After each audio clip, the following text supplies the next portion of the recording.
He's been called the world's greatest illusionist, and for good reason. Rob Lake's mind-blowing illusions have left audiences spellbound in over 60 countries. He sold out arenas across the world, dazzled millions on television, and even made Adele vanish in her Las Vegas residency at the Caesars Palace. From Broadway to Disney, Sesame Street to Harry Potter, Rob is also the most sought-after creative mind to design illusions that defy physics and stretch the limits of imagination. Now he brings his spectacular show to India for the very first time, taking center stage at the Nita Mukesh Ambani Cultural Center. I'm Delshad Irani. On this very special edition of Media Dialogues with Storyboard18, we dive into Rob Lake's magical world, his journey, his groundbreaking work, and how technology and AI are reshaping the art of creating wonder.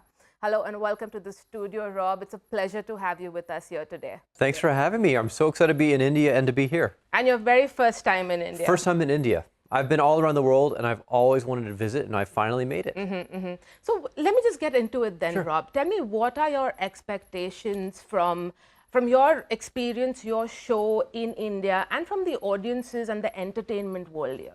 Well, I realize a show like mine has not been here to Mumbai before. So we brought my favorite illusions, and I'm really excited to introduce this part of the world to what magic is to me. And is there something that you're particularly looking to do in terms of personalizing the show for the Indian audiences? Because you did mention that these are your personal favorite illusions. Right. Are you looking at making it contextual, perhaps, or personalized for India? A little bit yes, and a little bit no. Everything I do is created custom for my show. So the show I've had my success and my popularity all around the world is the highlights is what we've brought here. But I also know how unique and special it is to introduce this type of magic to this audience for the first time. So because of that, I'm putting a few special touches and a few special arrangements into the show just for this India audience.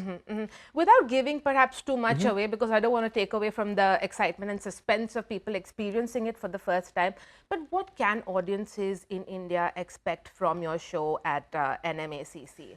I mean, what should they look forward to?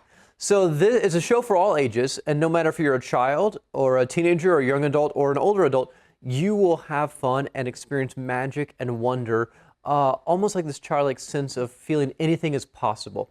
It's also a very big theatrical show. It's the biggest touring magic show in the world. So we bring in a very large production and we fill the entire stage with my illusions and the scenery and the production. So it's a theatrical experience for the entire family to enjoy. What have you heard about the India entertainment scene and world, Rob? And is that perhaps in any way, informed your strategy as you perform in new venues? Sure.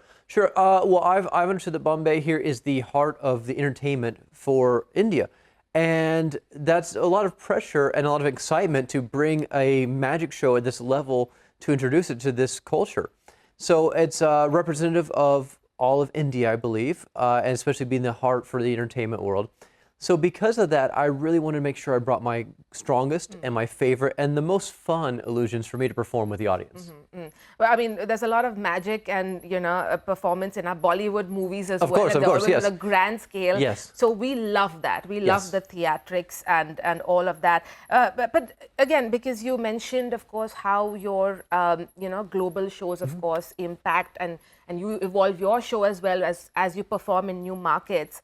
Tell me a little bit about how that global experience, your past performances, this is outside of the US, right?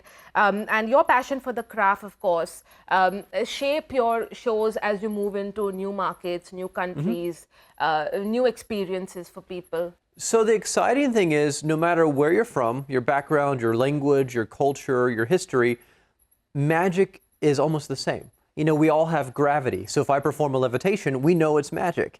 If I disappear and reappear, we know that's magic. Even if you can't understand my language, or I'm saying we all experience magic different ways. The thing that's really exciting about here in India and some other cultures too, magic, like you said, is part of Bollywood. It's part of the culture. It's part of your history. Mysticism. It's part of who we are in more places around the world than others. So when I perform in a place like I expect here in India, that growing up, having that experience, that connection to magic and mysticism and wonder makes it more powerful, more exciting, and more grateful and more appreciative with the audience. Absolutely. Just maybe before we get into the other questions, I wanted to ask you, do you remember the first time you saw magic? I do. And how you felt? Yes. How did you feel then? How Yes. old were you? So I saw magic growing up as a kid, you know, at birthday parties or on TV, and it really didn't do much for me. It wasn't exciting for me. But when I was 10, I saw a magic show that changed my life. I knew that day I would become a magician, an illusionist specifically. And I think the reason was I was so overwhelmed with this feeling of wonder and this feeling of enchantment and the feeling that anything could be possible. And I wanted to take that feeling and share it, which is why I think I knew it was my path, my purpose to become a magician. And so that's everything I do is more about, I don't want to just trick you and fool you, because that's cool and that's fun, but I really want people to experience the wonder and the enchantment and have this inspirational moment where even for a few seconds, the biggest skeptic can think that anything is possible. Absolutely.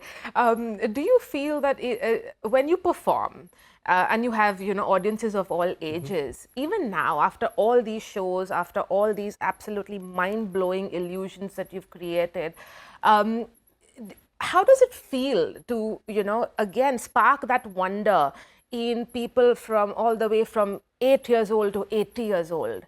And do you still feel that spark too? Do you feel that wonder too? Because you're seeing it, right? You're creating this. You know how it all works. Yeah. Do you still have that sense of wonder that you experienced as a child for the first time?